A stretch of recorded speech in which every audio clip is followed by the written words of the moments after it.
परिचय। ये कहानी एक काल्पनिक अफ्रीकी जंगल से प्रेरित है जहां बंदर अपनी चालाकी से जंगल के सबसे ताकतवर जानवर शेर को मात देता है। ये कहानी मूसा जनजाति की काल्पनिक परंपरा पर आधारित है जो बुद्धिमानी और हास्य का प्रतीक है। जंगल के बीच में एक विशाल बरगद का पेड़ था जिसके नीचे एक प्राचीन खजाना दबा हुआ था। ये खजाना, जिसमें सोने की मूर्तियां, मणियों से जड़ा एक ताज और जादुई रत्न शामिल थे, जंगल के सभी जानवरों के लिए एक रहस्य था। शेर, जो जंगल का राजा था, इस खजाने की रक्षा करता था। उसने सभी जानवरों को चेतावनी दी थी कि जो भी खजाने के पास जाएगा उसे भयंकर सजा मिलेगी। लेकिन बंदर, जिसका नाम क्वासी था, हमेशा शरारत और रोमांच की तलाश में रहता था। क्वासी को खजाने की कहानियां बचपन से सुनाई देती थीं। उसकी दादी माँ ने उसे बताया था कि खजाना केवल वही प्राप्त कर सकता है जो शेर की ताकत को चालाकी से हरा दे। क्वासी ने ठान लिया कि वही ये खजाना हासिल करेगा, लेकिन वह जानता था कि शेर से सीधे टकराना मूर्खता होगी। एक दिन क्वासी ने जंगल के सभी जानवरों को एक भव्य दावत का न्योता दिया। उसने शेर को भी आमंत्रित किया और कहा, महान शेर, आप जंगल के राजा हैं। मेरी दावत में आपकी उपस्थिति इसे और भी खास बनाएगी। शेर अपनी प्रशंसा सुनकर खुश हुआ और दावत में शामिल होने के लिए तैयार हो गया। क्वासी ने दावत की तैयारी में जंगल के सबसे मीठे फल, शहद और ताड़ी का इंतजाम किया। उसने ताड़ी में एक हल्की जड़ी बूटी मिलाई जो शेर को गहरी नींद में सुला देती। दावत शुरू हुई और शेर ने ताड़ी का आनंद लिया।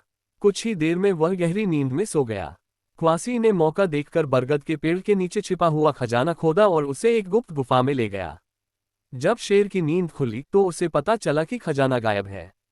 वह गुस्से से दहाड़ा, लेकिन क्वासी ने पहले ही जंगल में अफवाह फैला दी थी कि खजाना एक जादुई आत्मा ने चुरा लिया है। शेर को उसकी बात पर यकीन हो गया और क्वासी की चालाकी ने उसे जंगल का नायक बना दिया।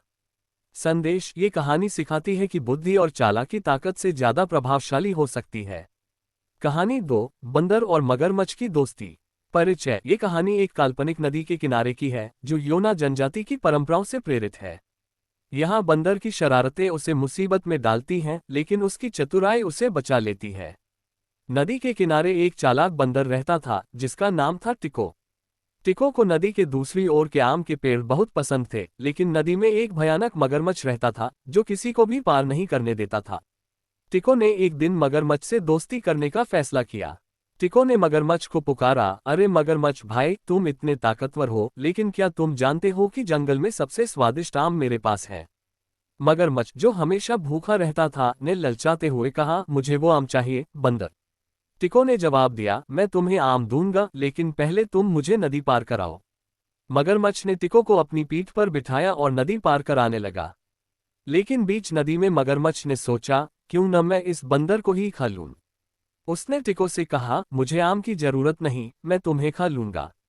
टिको डर गया, लेकिन उसने अपनी चालाकी दिखाई।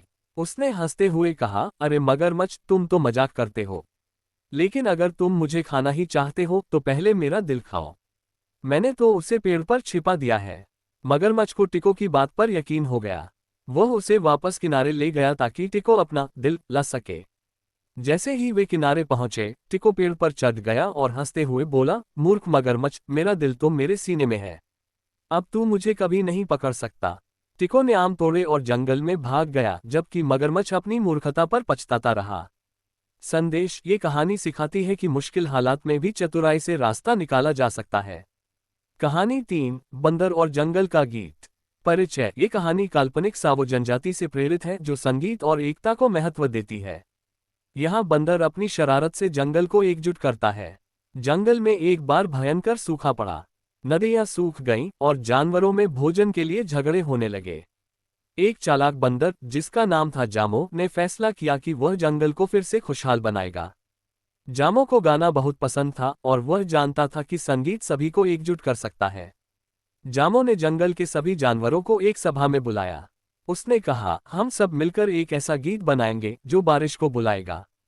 जानवरों को उसकी बात अजीब लगी, लेकिन जामो ने अपनी शरारत भरी मुस्कान के साथ सबको उत्साहित किया। उसने चींटियों से ढोल बजाने को कहा, पक्षियों से मधुर स्वर में गाने को कहा और हाथियों से ताल देने को कहा। जामो ने खुद एक मजेदार गीत बनाया और उसे गाने लगा। उसकी शरारत भरी हरकतों ने सभी जानवरों को हंसाया और जल्द ही पूरा जंगल गीत और नृत्य में डूब गया। कहानी के अनुसार उनकी एकता और खुशी ने बादलों को आकर्षित किया और उस रात भयंकर बारिश हुई। जंगल फिर से हरा भरा हो गया।